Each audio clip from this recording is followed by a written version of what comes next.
Hello दोस्तों, एबिया country का एक नया वीडियो में आप लोगों का स्वागत है। आज के वीडियो में हम बात करने वाले हैं इनकम टैक्स फॉर्म तो अवेलेबल हो गया है वेबसाइट पे, बट मैं ऐसा क्यों बोल रहा हूँ कि अभी आपको फाइल नहीं करना चाहिए। अगर आप फाइल कर दोगे तो आपको क्या क्या नुकसान हो सकता है, ये सभी चीज़ के बारे में हम इस वीडियो में बात करेंगे। मैं अभी बात करने वाला हूँ असेसमेंट ईयर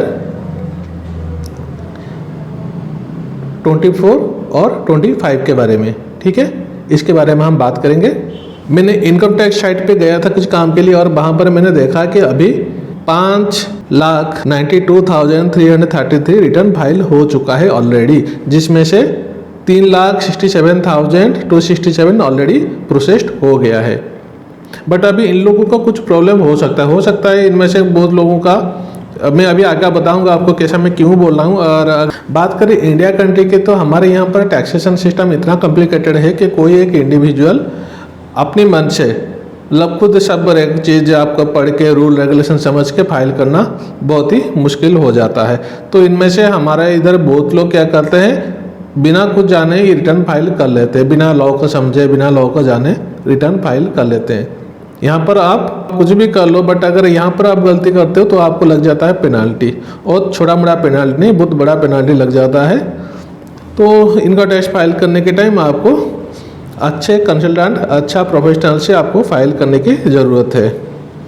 अगर आपको सब कुछ पता है तो नो प्रॉब्लम, बट जनरली यहाँ पर रूल रेगुलेशन इतना ज़्यादा है और इतना जल्दी ये सब चेंज भी होता रहता है, तो एक साधारण टैक्स पेयर के लिए ये सब जानना बहुत ही मुश्किल है। चलिए अभी डायरेक्टली हम मुद्दे पे आ जाते हैं। जैसे कि मैंने आपको वीडियो के स्टार्ट पे बोला था कि अभी हम असेसमेंट ईयर 2024 और 25 का बात करेंगे। असेसमेंट ईयर क्या होता है, जिस साल का नेक्स्ट साल पे आप फाइल करते हो इनको टैक्स, उसको असेसमेंट ईयर बोलते हैं। जो कि अभी हम ITR फाइल करेंगे इस साल, मतलब कौन सा ईयर का हम फाइल करेंगे। फाइनेंशियल ईयर के टर्म्स हम देखें तो 2023 और 24 का हम फाइल करेंगे, इसको हम बोलते हैं फाइनेंशियल ईयर। और असेसमेंट ईयर बोलते हैं उसका नेक्स्ट ईयर को हम असेसमेंट ईयर बोलते हैं। तो असेसमेंट ईयर आपका यहाँ पर 24-25 रहने वाला है। दोस्तों, आगे बढ़ने से पहले हमारा चैनल को एक बार सब्सक्राइब जरूर कर लीजिए, ताकि कोई इम्पोर्टेंट इन्फॉर्मेशन आपसे छूट ना जाए, और ये कम्प्लीटली फ्री है। अच्छा, पहले हम देख लेते हैं ड्यू डेट कब है, लास्ट डेट। ठीक है, यहाँ पर लास्ट डेट का हम बात करें तो यहाँ पर हमको मिला है 31 जुलाई 2024। इस डेट के अंदर हमको फाइल कर देना है इनकम टैक्स। किसको, ये इंडिविजुअल केस पे मैं बात कर रहा हूँ, ध्यान पे रखिए, ये ओनली इंडिविजुअल केस पे मैं बात कर रहा हूँ, और उन केसेस पे ये बात कर रहा हूँ जिनको ऑडिट करने की अभी रिक्वायरमेंट नहीं है। ठीक है, नो ऑडिट केस इंडिविजुअल, ये इस टाइम के अंदर उनको फाइल करना मैंडेटरी है। जिनका ऑडिट करना है विथ ऑडिट यहाँ पर डेट हमको मिल गया है कितना, 31 अक्टूबर 2024। इस टाइम तक आपको फाइल कर देना है। ये ओनली उन लोगों के लिए जिनका यहाँ पर ऑडिट होगा, ये आप ध्यान पे देख लीजिए। अगर आपका ऑडिट होने वाला है, आपका जो सेल्स है, जो इनकम है वो लिमिटेड अमाउंट से ज़्यादा है, तो आपको ऑडिट करना पड़ेगा, और आपको 31 तक आपका टाइम है, नो प्रॉब्लम, आपके लिए कोई टेंशन नहीं। अभी आपको फाइल करने की कोई ज़रूरत भी नहीं है। और क्यों नहीं है तो वो आगे वाला सेक्शन पर हम बताएंगे। अभी जिनका ट्रांसफ़र प्राइसिंग होने वाला है उन लोगों को 30 नवंबर का यहाँ पर टाइम मिला है, तो वो लोग भी अभी फाइल ना करें, काफ़ी टाइम है आपके लिए, तो वो भी आप छोड़ दीजिए। अभी अगर आप ये जो ड्यू डेट आपको मिला है, ठीक है, ये ड्यू डेट के अंदर आपको फाइल करना है। अगर नहीं फाइल करोगे तो क्या नुकसान होगा वो भी देख लेते हैं। अगर आप ड्यू डेट के अंदर फाइल नहीं करते, आप फेल हो जाते हो, तो आप 31 दिसंबर 2024 के अंदर आप बिलेटेड रिटर्न फाइल कर सकते हो विथ पेनल्टी। पेनल्टी कितना है, वो छोटा अमाउंट का है, 5,000। ठीक है ना, इतना छोटा अमाउंट हमारे लिए रखा है गवर्नमेंट ने, तो पेनल्टी देकर हमको फाइल करना होगा। और बस पेनल्टी ही बात है या फिर कुछ और बात है? भैया और भी बात है यहाँ पर। आप सिर्फ पेनल्टी देने से बात नहीं होगा, अभी आपको कंपलसरी कर दिया है, न्यू रेजिम आपको लेना ही पड़ेगा। ओल्ड रेजिम आप नहीं ले सकते, आपको न्यू रेजिम के अंदर फाइल करना होगा। और उस पर क्या खामी है, इसमें खामी ये है कि आपको कोई भी डिडक्शन अंडर सेक्शन 80 आपको जितना सारा डिडक्शन मिल रहा था वो डिडक्शंस आपको नहीं मिलेगा। ठीक है, नो डिडक्शन। समझ में आ गया आप लोगों को? अगर आप लेट करते हो, कोई भी रीजन से आप भूल जाते हो, तो आपको डिडक्शन नहीं मिलेगा, कंपलसरी आपको न्यू रेजिम मिल जाएगा, न्यू रेजिम पे ही आपको फाइल करना होगा। तो ड्यू डेट के अंदर फाइल करना है, बट अभी आप फाइल नहीं कर सकते। क्यों मैं ऐसा बोल रहा हूँ, देखिए मैं यहाँ पर रिकमेंड क्या कर रहा हूँ, रिकमेंड अगर आप मैं क्या कोई भी आप टैक्स प्रोफेशनल जिसको सभी रूल पता होगा ना, वो आपको बोलेगा कि भाई 8 जून के बाद आ जाओ। यहाँ पर मैं जुलाई लिखा, ये जून होगा, ठीक है। आप 8 जून के बाद आ जाओ। 8 जून से लेकर 31 जुलाई, यहाँ पर मोटा मोटी आपको 1 महीना 20 दिन, ठीक है, 50 डेज का यहाँ पर आपको टाइम मिल जाता है। 50 डे आपके पास है, ये 50 दिन के अंदर आपको फाइल कर देना होता है। बट आप ये बोलोगे तो इनकम टैक्स के साइट पे तो फॉर्म आ गया है, लोग फाइल कर दिया है, तो फिर मैं ऐसा क्यों बोल रहा हूँ कि आपको वेट करना चाहिए। तो देखिए रीजन मैं आपको बोल देता हूँ। जो आपका लास्ट क्वार्टर में, ठीक है, लास्ट क्वार्टर मतलब कब, जो आपका होता है जनवरी से लेकर मार्च तक का डाटा। फाइनेंशियल ईयर अभी हम बात कर रहे हैं, फाइनेंशियल ईयर 2023 एंड 24। 2023-24 का जो लास्ट क्वार्टर होता है, मतलब फ्रॉम जनवरी टू मार्च, इस टाइम के अंदर आपका जो भी टीसीएस कटा है या फिर टीडीएस कटा है, वो अभी आपका इनकम टैक्स पोर्टल पे अपडेट नहीं हुआ होगा। टीसीएस जो अपडेट होता है वो 15 मई तक आपका अपडेट हो जाता है, और जो टीडीएस होता है ना, वो 31 मई तक आपका अपडेट होगा। आज का डेट क्या हुआ, आज का डेट हुआ 1 मई।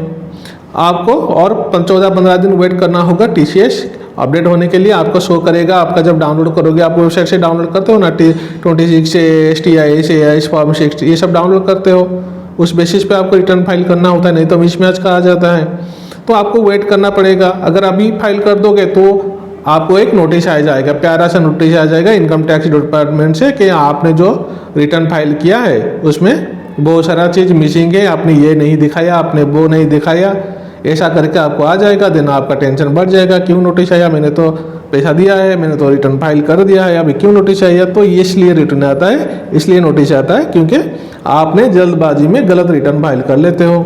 तो ये डेट्स आप ध्यान रखिए। आपका 31 मई तक आपका सब चीज़ अपडेट हो जाता है। इवन आपका जो बैंक्स होते हैं ना, उनको सेक्शन 25A के अंडर उनको भी बहुत सारे यहाँ पर रिटर्न फाइल करना पड़ता है। जो आप क्रेडिट कार्ड का ट्रांजैक्शन करते हो, अगर आपका कुछ लिमिट से ज़्यादा का ट्रांजैक्शन हो गया है, या फिर आपका कुछ प्रॉपर्टी आपने बेचा है 70 लाख, 80 लाख, 1 करोड़, 2 करोड़, बड़ा अमाउंट का जो होता है, या फिर cash transaction, bulk cash transaction आपका अकाउंट में हुआ है, तो वो लोग भी, बैंक वाले भी सब 31 मई के बाद 31 मई तक वो अपलोड कर देते हैं, जो कि आपको नेक्स्ट मंथ के फर्स्ट वीक के बाद आप देखने को मिल जाता है। 7 जून के बाद आपका पोर्टल पे वो सब डाटा भी धीरे धीरे आना स्टार्ट हो जाएगा, ठीक है। तो अगर उसके पहले आप करते हो तो आपका वो सब डाटा आपका पोर्टल पे आएगा नहीं। अगर आपका कोई भी प्रोफेशनल को आप वो देते हो, पैसा देते हो करने के लिए, आजकल तो सब 1000 रुपया, 2000 रुपया, 1500 रुपये में फाइल कर लेते हैं। बट आप खुद सोच के देखो, 1000 रुपये में 1 साल का बैंक स्टेटमेंट एक टैक्स कंसल्टेंट को देखना कितना मुश्किल हो सकता है। अभी 10-15 हज़ार आप दोगे तो वो बैठ के देखेगा, बट इतना पैसा कोई देने वाला है नहीं। सब अपना 1000-2000 के अंदर काम निपटाना चाहता है। अगर उस टाइम के अंदर अगर टैक्स प्रोफेशनल को 100 बंदे का रिटर्न फाइल करना होगा। यहाँ पर आपको और एक चीज़ ध्यान पे रखना चाहिए, जो आपका 26 AS ले लो, TIS ले लो, AIS ले लो, या फिर आपका एम्प्लॉय जो फॉर्म 16 अपडेट करके देता है, ये ऐसा नहीं कि ये यहाँ पर जो डाटा आएगा वो सब फाइनल है, ठीक है। ये डाटा हो सकता है यहाँ पर कुछ गलत भी है, तो आपको मैच करना होगा। मैच करोगे तभी जाकर आपको पता चलेगा। ये एकदम ठीक तो नहीं होता है, बट ज़्यादातर लोग का ठीक ही आता है। बहुत कम लोग होते हैं जिनका ये गलत आ जाता है, कुछ रॉन्ग अपडेट हो जाता है। तो अगर आपको नोटिस आया तो इन दैट केस आपको उनको रिप्लाई करना होगा कि नहीं, ये जो आया है गलत है, या फिर आपका अकाउंट पे पैसा ही नहीं आया, यहाँ पर दिखा दिया कि इतना पैसा हमने दे दिया, आपका अकाउंट पे तो नहीं आया होगा। तो इन दैट केस आप उसको करेक्शन करके आप फाइल कर सकते हो, उसमें कोई टेंशन नहीं है। बट अगर आप इसको नहीं देखे हो, अगर अपने जनवरी से लेकर मार्च तक का डाटा आपने ओवरलुक कर दिया है, किसी को पैसा दे दिया है, वो आपका दिसंबर तक का डाटा देखकर फाइल कर दिया है, और बाद में जब आपको पेनल्टी नोटिस आ जाएगा कि आपने ये प्रॉब्लम किया, तो आपको टेंशन आ जाएगा। आपको हो सकता है आपको ज़्यादा पैसा देकर दोबारा रिवाइज रिटर्न फाइल करना पड़े।